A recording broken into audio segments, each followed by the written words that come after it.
muchísimas gracias por estar aquí. Y muchísimas gracias también a Patricio. Él tiene un equipo maravilloso y una maravillosa familia también por la hospitalidad que me han demostrado desde mi llegada. Tengo un poco de dolor de garganta, así que mi voz no es la mejor. Les pido mil disculpas, pero espero que reciban las dos conferencias completas. Esta ciudad hermosa me ha dado mucho, me ha dado recuerdos maravillosos, me ha dado también muchos días hermosos, pero también una infección en la garganta, así que eso también me lo llevo de souvenir de Argentina. Puede parecer para aquellos de ustedes que son un tanto cínicos, que estoy aquí para hacerle publicidad a mi libro. Y en realidad tendrían razón en pensar eso. Este es un poco una publicidad de mi libro. Pero además de compartir esta publicidad desvergonzada con ustedes, también les quiero contar una historia desconocida sobre una mujer maravillosa llamada Elizabeth Russell y cómo su historia se mezcla con la vida de Shakespeare. Ella tuvo un gran impacto en la carrera de Shakespeare, pero no todo el mundo conoce de quién se trata. Entonces investigué durante 7 años sobre la vida de esta mujer y el resultado fue el libro Shakespeare y la Condesa. Esta mujer, como pueden ver, esta es la tapa del libro y le causó muchos problemas a Shakespeare. Y ella realmente infligía terror en los corazones de sus contemporáneos. Y hoy vamos a averiguar y vamos a enterarnos por qué. Así que vamos a pasar a la parte 1, el misterio de Blackfriars. En 2014, una pequeña parte del mundo de Shakespeare llegó a Londres con la inauguración de este teatro. Sí, este es el Teatro Sam Wanamaker y fue realizado por los mismos que hicieron la reconstrucción de The Globe en el Támesis en Londres. Y el diseño de este Playhouse, de este teatro espectacular, se basaba en lo que nosotros conocemos del Teatro Blackfriars de Shakespeare. Ahora, la mayoría de ustedes han escuchado hablar de The Globe, pero el Blackfriars es un teatro menos conocido que Shakespeare ocupó durante su carrera y que fue hogar de muchos de los trabajos y las obras más tardías de Shakespeare. Y es menos conocido en el día de hoy, pero tuvo un gran impacto en el modo en que se fue desarrollando la carrera de Shakespeare. Pero antes de empezar a describir qué sucedió, si estamos interesados en encontrar el lugar original donde estaba el teatro original Blackfriars, si están en Londres, ¿no? Por ejemplo, y quieren ver un poco de lugares donde estuvo Shakespeare, este es el primer lugar. Este es el pub Cockpit en Blackfriars en el día de hoy en Londres. Está muy cerca de la Catedral de St. Paul, justo al sur de la Catedral de St. Paul. Este pub está en el sitio donde anteriormente había un edificio que pertenecía a Shakespeare.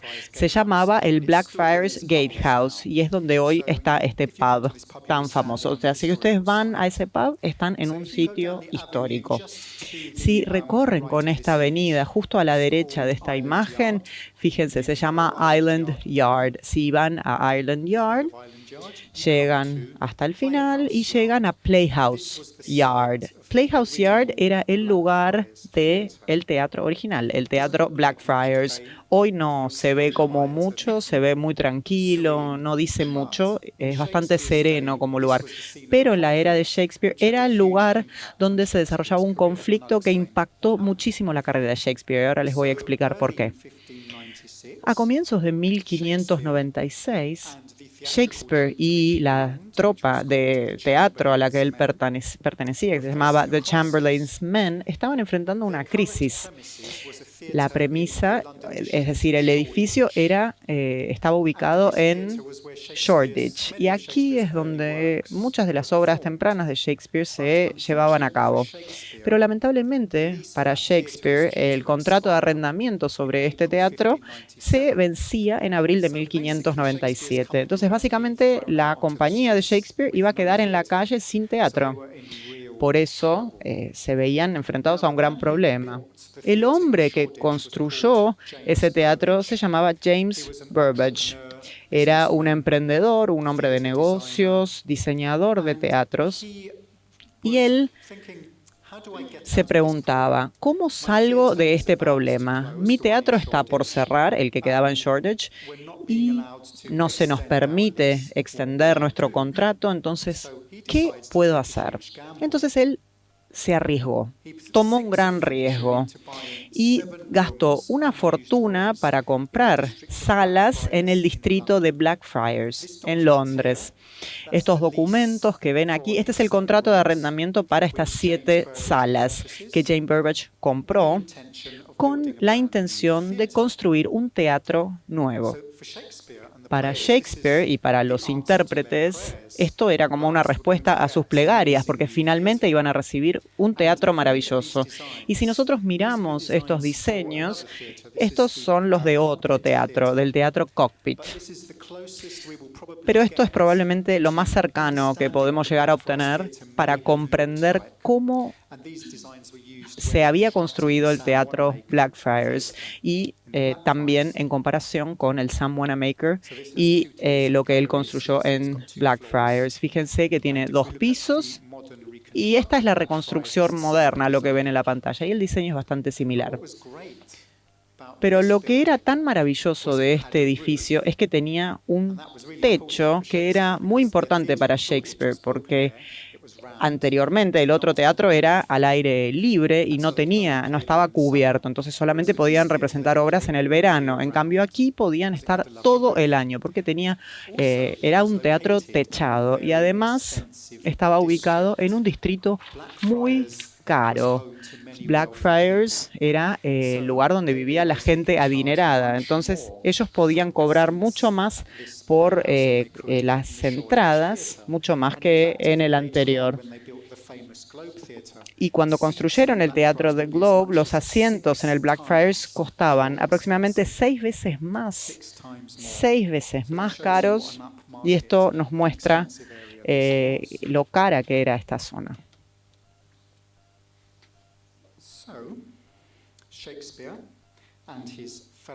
Shakespeare y su compañía de teatro estaban a punto de lograr un éxito mucho mayor al que habían conocido en el pasado, pero lamentablemente para ellos, el nuevo teatro se construyó justo al lado de la casa de esta señora.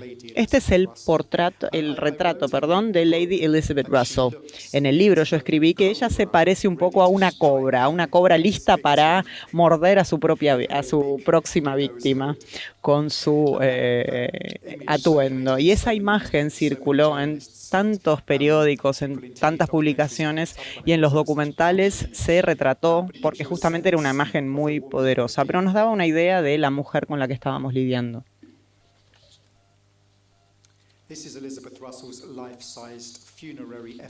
Esta es la efigie funeraria de Elizabeth Russell y esto está en su iglesia local, cerca de donde ella vivía. Y esto lo diseñó ella para su tumba cuando ella todavía vivía.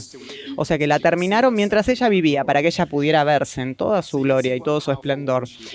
Esto demuestra el poder que ella detentaba. Ella era una de 6 hermanas, las hermanas Cook, o sea, el nombre de la familia era Cook originalmente, y las 6 hermanas se las consideraban las mujeres más educadas de toda Europa. Y su padre, que era un educador de reyes, las educó de la misma forma que él había educado a Eduardo VI. Y esta casa se las conoció como la Universidad Femenina, The Female University. Esto no era común, que las mujeres fueran tan educadas o recibieran tanta educación en esta época. Era tal el nivel educativo es que a su hogar se lo conocía como la Universidad Femenina. Esto es extraordinario. Y cuando Elizabeth Russell creció, desarrolló una personalidad formidable al nivel de su cultura y educación. Esta es una lista de lo que ella hizo durante su vida. Durante su carrera tan controvertida, ella participó en disturbios, muchísimos disturbios, esto es verdad. Coimas, chantaje, secuestros, allanamiento de propiedad e incluso combate armado. Así que imagínense, esto se debió a que fue la primera mujer en el país en transformarse en un custodio de una cárcel. Ella tenía su propia cárcel y coimeaba a Isabel I con bolsas llenas de efectivo, con joyas, con sombreros hermosos. Estas coimas eran para que ella pudiera acceder a su propia prisión con sus propias armas. Elizabeth Russell estaba muy orgullosa de sus armas. Le decían mis propias armas, así se refería a sus armas. Ella amaba participar de combates y utilizar estas armas. También ella afirmaba tener los poderes de un sheriff, es decir, de el mismo poder que la policía. En su casa, ella construyó su propia prisión, en su jardín, y cualquier persona que no hacía lo que ella quería, la ponía en su propia prisión, así que realmente es algo extraordinario. Esta fue la mujer que Shakespeare y los actores, a los que Shakespeare y los actores se tenían que enfrentar en esa época, con muy mala suerte para ellos. ¿Dónde vivía entonces la señora Russell? Vivían en esta calle. Esto es Carter Lane en Blackfriars. Es realmente una calle muy hermosa al sur de la Catedral de St. Paul. Tiene una sensación muy extraña y si uno la ve en un mapa, uno puede verlo muy claramente. Fíjense, el rectángulo que ven arriba es la casa de Elizabeth Russell.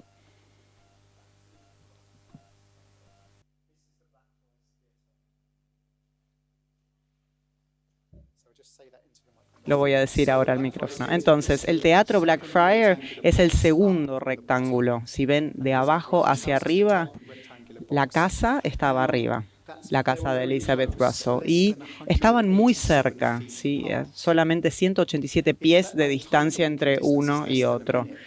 Es menos de un minuto de distancia si uno lo hace caminando. O sea, es realmente muy cerca la casa de esta mujer y el teatro. Si uno superpone los dos mapas, uno puede ver que la iglesia es la Catedral de St. Paul y el camino que pasa debajo de St. Paul es Blackfriars y al final del camino a la izquierda está Carter Lane y a la izquierda está el distrito de Blackfriars.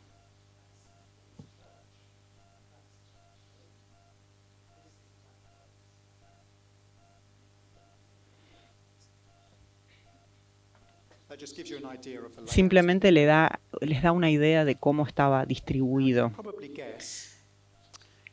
Y seguramente piensen y se darán cuenta que Elizabeth Russell no estaba contenta con la inauguración de este teatro en su barrio donde vivían todos sus amigos ricos.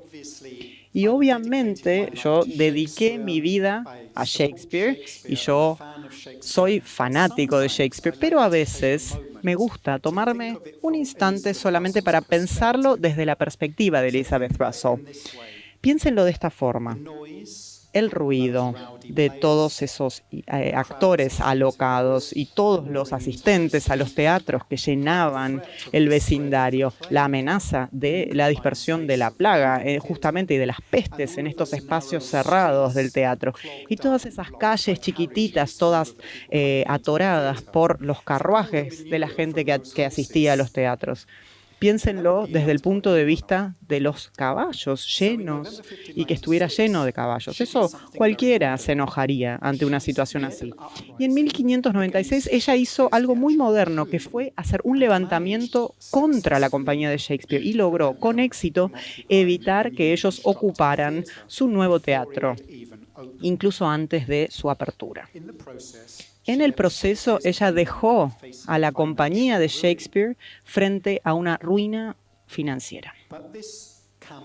Sin embargo, esta campaña que ella emprendió también llevó a lo que yo creo es uno de los misterios más duraderos de la vida de Shakespeare. Y es que de alguna manera Elizabeth Russell logró convencer a dos de los hombres que se beneficiaban más del éxito de Shakespeare y logró que ellos lo traicionaran para ayudar a cerrar el teatro Blackfriars. ¿Cómo lo sabemos? Tenemos la petición que presentó Elizabeth Russell en una copia de un escriba. Esto fue copiado en algún momento del siglo XVII y esto sobrevive en nuestros archivos nacionales. El primer nombre que aparece en la petición es Elizabeth Russell, viuda. Viuda es un título honorífico y básicamente es el título de una viuda de un conde. Digamos, si uno es una condesa casada con un conde y el conde se muere, uno quedaría con este título. Y ella, en realidad, su marido había muerto justo antes de adquirir esta fortuna, pero ella se ponía ese título de todos modos, esa era su personalidad. Pero si uno ve debajo de su nombre, uno ve el nombre Hunsdon. Hunsdon es el título de Lord Hunsdon. Y George Carey era el patrocinador o el mecenas de Shakespeare. Un mecenas en general apoya los intereses de una compañía de teatro, supuestamente les encuentra trabajo y apoya a la compañía de teatro. Pero es sorprendente que George Carey firmó esta petición para bloquear la apertura del teatro. Y si miramos en la segunda columna a la derecha, si miramos el tercer nombre desde arriba, vemos Rick Field. Eso es el nombre breve para Richard Field. ¿Quién era Richard Field? Era el editor, la persona que publicaba las obras de Shakespeare. Fue el primero que publicó sus poemas narrativos, el primero que los imprimió. Publicó Venus y Adonis en 1593 y esta fue la obra más exitosa de Shakespeare en toda su vida. Logró 10 ediciones durante su vida y 4 ediciones ya en 1596 habían sido publicadas. El año siguiente publicó un poema llamado La violación de Lucrecia, también muy exitoso. Pero Richard Field, particularmente, había ido a la misma escuela que Shakespeare. Sus padres se conocían. Y entonces, ¿cuál es el motivo por el cual Richard Field traicionó a Shakespeare de esta forma? ¿Por qué su mecenas lo traicionó? ¿Por qué ambos firmaron la petición? Vamos a volver a eso en unos minutos. Y esta es una historia que creo que vale la pena conocer porque debido a las acciones de Elizabeth Russell, Shakespeare decidió emprender el proyecto de The Globe. Si no hubiera sido porque ella decidió cerrar el teatro Blackfriars, nunca hubieran acudido al plan B, que era The Globe. Nunca había sido el primer plan. Entonces, de hecho, lo que sucedió es que las acciones de Elizabeth Russell lograron crear a Shakespeare como lo conocemos hoy, el Shakespeare de The Globe. ¿Cómo sucedió todo esto? Vamos a averiguar en la parte 2. La batalla por Blackfriars.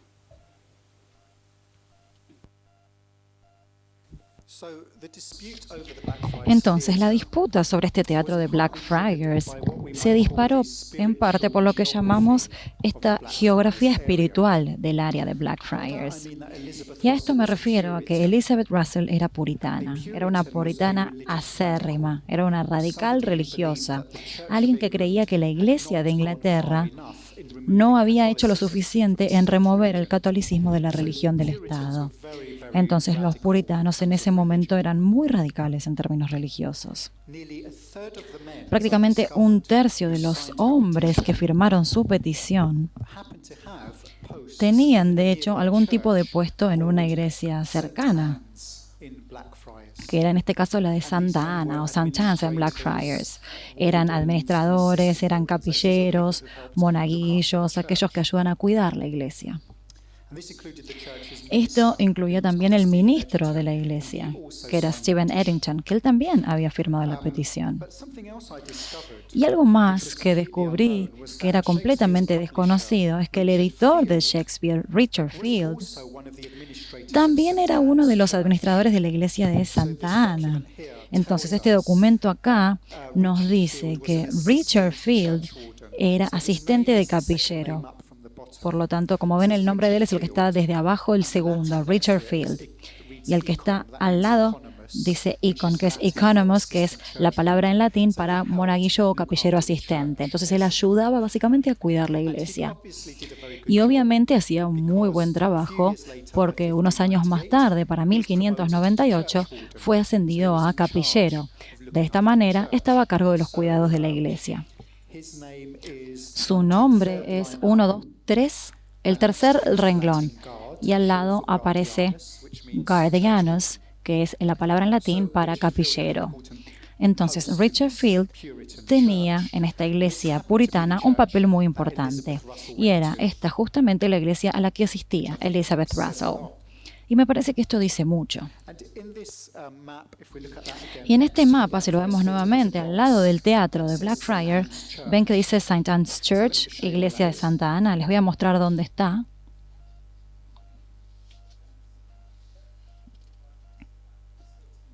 Justo la iglesia al lado del teatro.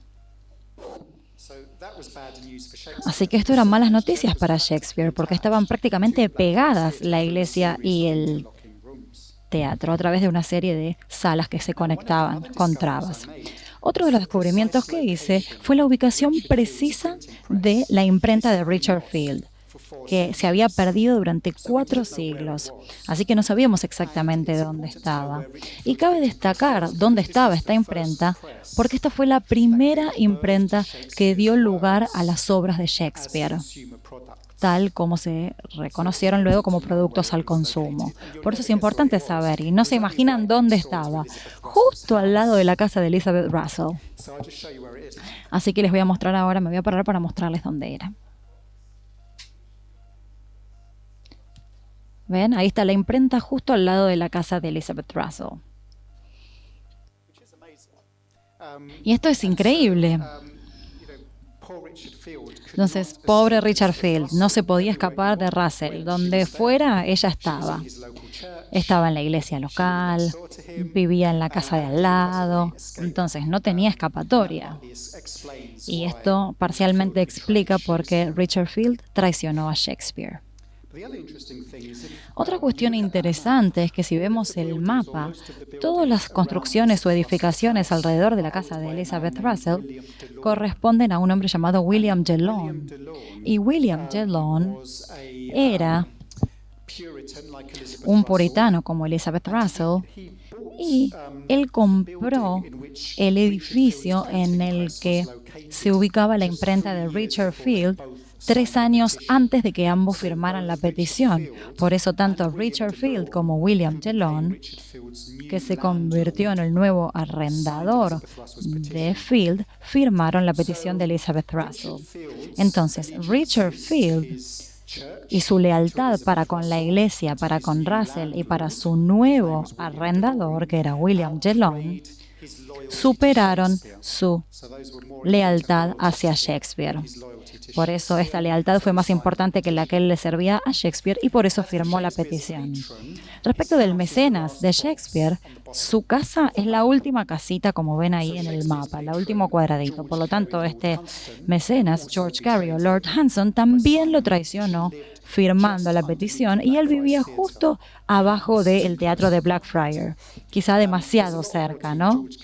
Y hay mucho más relacionado con esta traición de Cary a Shakespeare, que lamentablemente ahora no tenemos, así que van a tener que comprar el libro porque no hay tiempo para contarles ahora.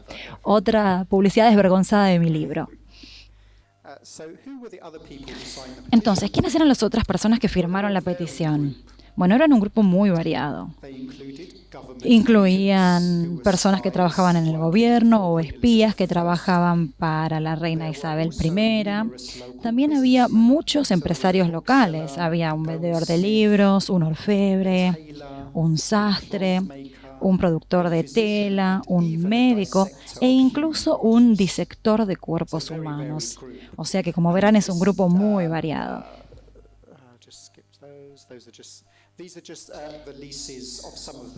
Estos son los contratos de alquiler de algunos de ellos, pero este documento acá nos dice que efectivamente Uno de los individuos que firmó la petición era un productor de feltre que trabajaba con estas telas. Fieltro, perdón. Entonces, como pueden ver, encontré un montón de estos documentos, contratos de alquiler o de arrendamiento. Todo esto lo que me llevó a pensar era dónde vivían todos y cómo se relacionaban entre sí en este área geográfica en particular. Entonces, estos empresarios locales estaban preocupados parcialmente por los costos que iban a recibir ellos por este nuevo teatro en el área. Todos esos carruajes que podrían llegar a dañar sus negocios y sus puestos, la gente que iba al teatro, esas multitudes que iban a generar más gastos para el área, y también les preocupaba que aumentaran los niveles de criminalidad.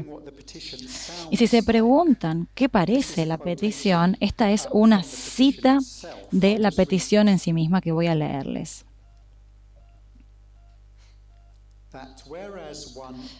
Si bien Burbidge, ese es James Burbidge, el que construyó el teatro de Blackfriars, ha comprado algunas salas en la misma zona, cerca de las viviendas de los honorables como Lord Chamberlain William Brooke, Lord Cobham y el Lord de Hanson George Carey, el mecenas de Shakespeare, dichas salas ahora están alterando y convertirán a nuestra zona en un lugar que se convertirá en una gran molestia, creará grandes problemas, no solo para todos los nobles caballeros que habitan esa zona, sino también como un inconveniente general para todos los habitantes de la misma localidad, tanto por el motivo de la cantidad de personas que se reunirán, y además habrá muchos indecentes y vagabundos que, con la excusa de acercarse a las obras de teatro, en realidad vendrán allí para otros fines ocultos y más oscuros. Por eso, lo que nos dice aquí es que ellos se preocuparán por cómo el crimen o el delito podría aumentar en el área como resultado de la presencia del teatro. Entonces, ¿por qué tuvo éxito esta petición? Quizás haya tenido que ver con los dos hombres mencionados en esta cita. El mecenas o patrocinador de Shakespeare, George Carey, que era Lord Hanson, y otro hombre llamado Lord Cobham.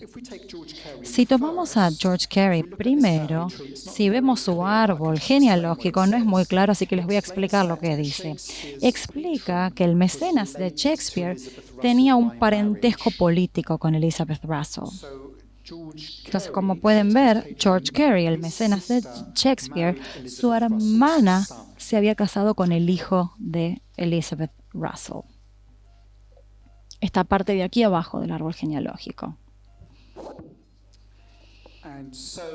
Entonces, si vamos a su adorada iglesia, se puede ver esta hermosa ventana que tiene un vitró que conmemora la familia del mecenas de Shakespeare y la de Russell también. Este es un plano corto y el motivo por el que están conmemorados en la misma ventana es porque tenían una relación de parentesco. Pero las conexiones no terminan ahí. William Brooke, Lord Cobham, él no firmó la petición, pero sí se lo menciona en la cita que les acabo de leer, como que apoya la petición. Él también era puritano, como Elizabeth Russell, y su vivienda también estaba muy cerca de la casa de Russell y del teatro. Él era un hombre muy poderoso, tenía el puesto de Lord Chamberlain. Es un cargo muy alto en la corte de la reina. Y además estaba relacionado con un parentesco político con Elizabeth Marriage. Lord Cobham era el suegro del sobrino de Elizabeth Russell, Sir Robert Cecil.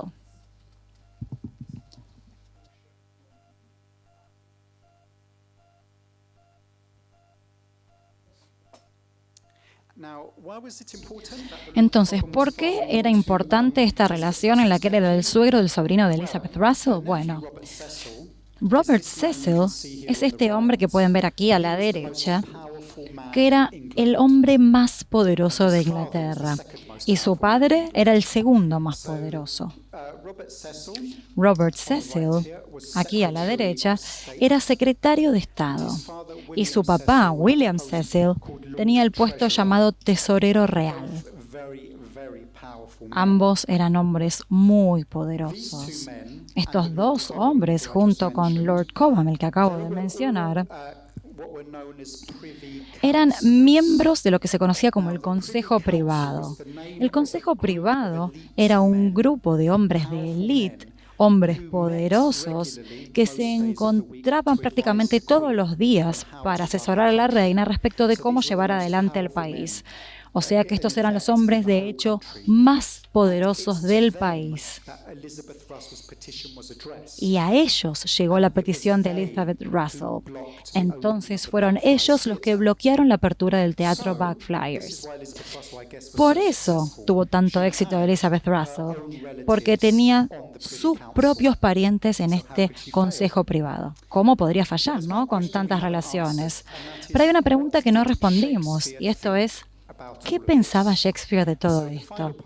Así que en la parte final de esta presentación, que se llama La venganza de Shakespeare, nos preguntamos qué pensaba Shakespeare de todo esto. Estoy a punto de contarles, o al menos les voy a dar cuál es mi teoría de qué pensaba Shakespeare de todo esto. Entonces, como mencioné, la petición de Elizabeth planteaba que William Brooke, el Lord Cobham, que era Lord Chamberlain, si quería, podía censurar obras, podía obligar a las compañías teatrales y a los actores a que editaran, cortaran o dejaran de hacer sus obras si había algo que ellos consideraban ofensivo. ¿Y esto por qué era importante? En el momento o cerca de la época en la que Elizabeth Russell cerró el teatro de Blackfriars, Shakespeare estaba escribiendo la obra Enrique IV, parte 1. Esta obra no es tan conocida en el resto del mundo como Macbeth o Hamlet o Romeo y Julieta. Enrique IV, parte 1, de hecho, fue la obra más popular, que también llegó a unas 9 o 10 ediciones cuando vivía. En ese momento de su vida sí era una obra muy popular. Y el personaje principal de esta obra se llamaba Falstaff. Este es el aspecto que le conocemos hoy. Era un personaje bastante peculiar, era bastante gordito, le gustaba la comida, le gustaba el alcohol, siempre cerca de un vaso de cerveza. Y en la obra es un borracho medio cobarde que le gusta comer y tomar. Pero cuando Shakespeare escribió esta obra originalmente, no se llamaba Falstaff. El nombre era Sir John Oldcastle. Entonces, cuando Shakespeare lo escribe originalmente, el nombre del personaje de Falstaff era Sir John Oldcastle, pero luego lo cambió a Falstaff. ¿Pero quién era este Oldcastle? Oldcastle era un protestante que es conmemorado en un libro llamado Hechos y Monumentos, o el libro de los mártires de Foxe, que es justamente el libro de los mártires del protestantismo, de aquellos que murieron por su religión. Y fue presentado como un libro muy heroico por muchos historiadores. Aquí John Bale presenta a Oldcastle como un luchador romano heroico. Y el motivo para esto era que muchos puritanos lo consideraban un héroe. Era como el primer verdadero puritano. Y para personas como Elizabeth Russell, era de verdad una figura heroica. Pero en esta imagen que vemos acá, no tiene nada que ver con lo que era el Falstaff de Shakespeare. Y esto es un misterio de alguna manera. ¿Por qué Shakespeare toma esta figura heroica y lo convierte en un ladrón, borracho y cobarde? La respuesta podría estar en el hecho de que cuando esta obra, Enrique IV, se pone en escena por primera vez, Oldcastle todavía estaba vivo, vivía en Blackfriars y tenía una relación o un parentesco con Elizabeth Russell. Obviamente también con Lord Cobham. Entonces, este personaje tenía un parentesco con Elizabeth Russell. Y se ve acá que de hecho se lo refiere como Lord Cobham, que es el mismo título que tenía el vecino y pariente de Elizabeth Russell, Lord Cobham. Entonces, ni Elizabeth Russell, ni este Lord Cobham que vivía en esa época, y mucho menos su poderoso sobrino Sir Robert Cecil, que estaba casado con la familia Cobham, les hubiera gustado ver a Oldcastle presentado como un borracho, un mentiroso, un cobarde y un ladrón. Pero había otra sorpresa desagradable en la obra de Shakespeare para Elizabeth Russell.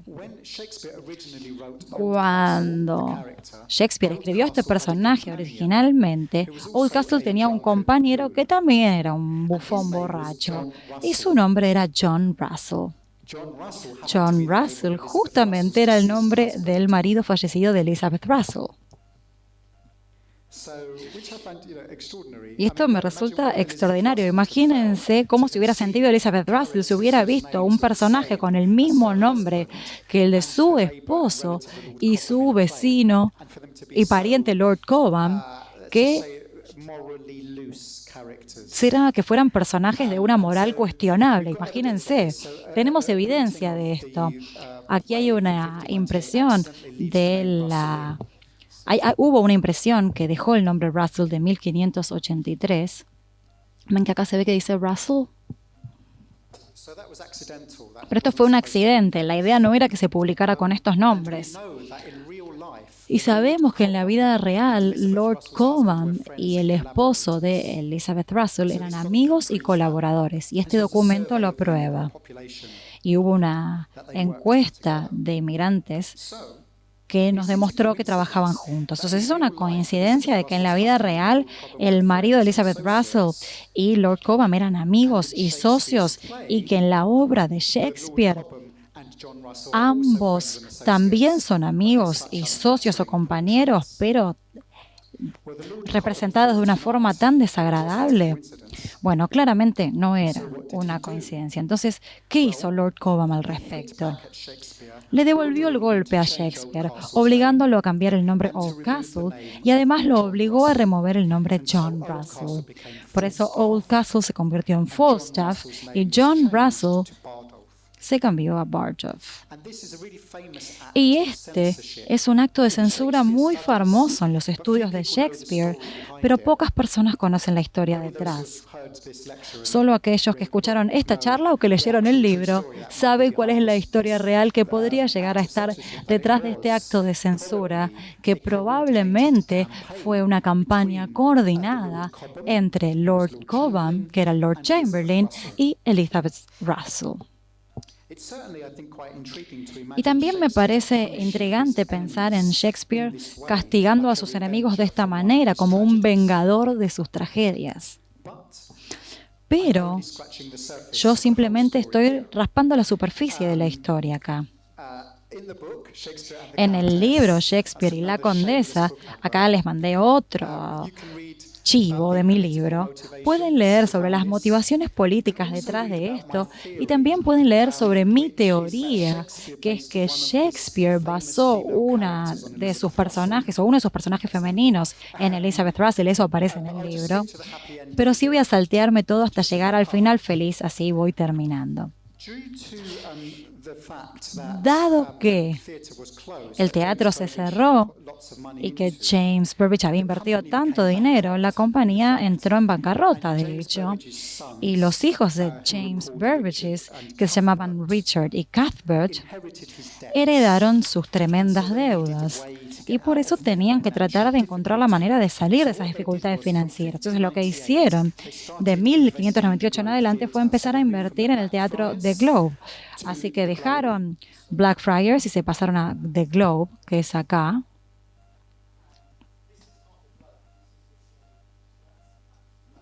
Acá era The Globe. El otro era Bankside. Y dado que estaban en bancarrota, para poder financiar esta tarea tan cara, le ofrecieron a Shakespeare y a otras personas una mayor participación o interés en The Globe comparado con cualquier otra participación monetaria que habían ofrecido anteriormente. Esta era una forma completamente de modelo de negocios para los teatros, pero convirtió a Shakespeare en un dueño parcial de The Globe. Así, Shakespeare se convierte en uno de los verdaderos protagonistas de la aventura de The Globe. Esto nunca hubiera pasado. Fue simplemente porque Elizabeth Russell cerró el Blackfriars Theatre. Ahora, felizmente para Shakespeare, en 1608 pudieron tener el teatro Blackfriars y empezaron a hacer obras allí en 1609, que de hecho, coincidencia o no, es el año de la muerte de Elizabeth Russell. Entonces ustedes pueden leer lo que quieran de ello. Así, Shakespeare se convirtió en dueño o en líder en 2 teatros, pero fue su conexión con The Globe lo que siempre se recorrería.